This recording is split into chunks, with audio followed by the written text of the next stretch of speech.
আচ্ছা, আপনারা যদি একটু লক্ষ্য করে থাকেন দেখুন এই 92 লেখাটা যে গাড়ির ডান পাশে ছিল এই গাড়ির ডান পাশে আছে, তবে স্টিকারটি তুলে ফেলা হয়েছে। এবং সামনে যদি আরেকটু করে আপনাদের দেখাই যে এই পাশে এই পাশেও আপনি দেখতে পাচ্ছেন এই দেখেন একটি 92 লেখা এখানে এখনো পর্যন্ত দাগের চিহ্ন দেখতে পাচ্ছেন, এবং গাড়ির সামনে থাকা চিহ্ন ধারা যদি আমরা জানাতে এখনো পর্যন্ত সেই চিহ্নটিও আপনারা একটু লক্ষ্য দেখতে হবে না, অল্প কিছু দূর দেখলে আমরা বুঝতে পারি এই গাড়িটাই সেফ।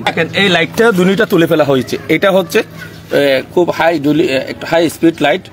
এই দুইটা লাইট দেখেন, আমার এখানে দুইটা লাইট আছে, এই দুইটা লাইট। আর আপনাকে অসংখ্য ধন্যবাদ প্রশাসন, তারপর সাংবাদিক ভাইরা, আপনারা সবাই অনেকভাবে চেষ্টা করে গাড়িটা বের করছেন আন্তরিকভাবে। পুরোপুরি সব কিছু কি আছে কিনা এখনো জানি না, এমনি গাড়ির উপরে তো সামনে রূপটা পুরোপুরি চেঞ্জ করে ফেলছে।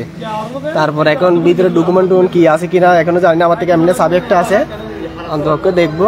আমরা গতকাল রাতে তার মানে গিটের দিকে আমরা সংবাদ পাচ্ছি একটা লোক আমাদের রামু থানা এলাকায় তার হাত এবং মুখ বাঁধা অবস্থায় কেউ ফেলে দিয়ে ওনার গাড়িটা নিয়ে গেছে, উনি ড্রাইভার ছিল গেলে। তো আমরা অনুসন্ধান করতে করতে আমরা সংবাদ পাই যে গাড়িটা এই জায়গায় আছে আর কি। সেই জন্য আমরা গাড়িটা এখান থেকে উদ্ধার করে আমরা জব্দ করছি, আমরা নিয়ে যাচ্ছি। তো পরে অনুসন্ধান এবং তদন্ত করে যেটা আমরা যে পাবো সেই অনুযায়ী আমরা আইনগত ব্যবস্থা নেব। এই গাড়ির সাথে ছিনতাইয়ের সাথে জড়িত কাউকে চিহ্নিত করতে পেরেছি? এখনো পর্যন্ত আমরা কাউকে শনাক্ত করতে পারিনি, এটা তদন্তে যারা অভিযুক্ত হবে আমরা ব্যবস্থা নেব।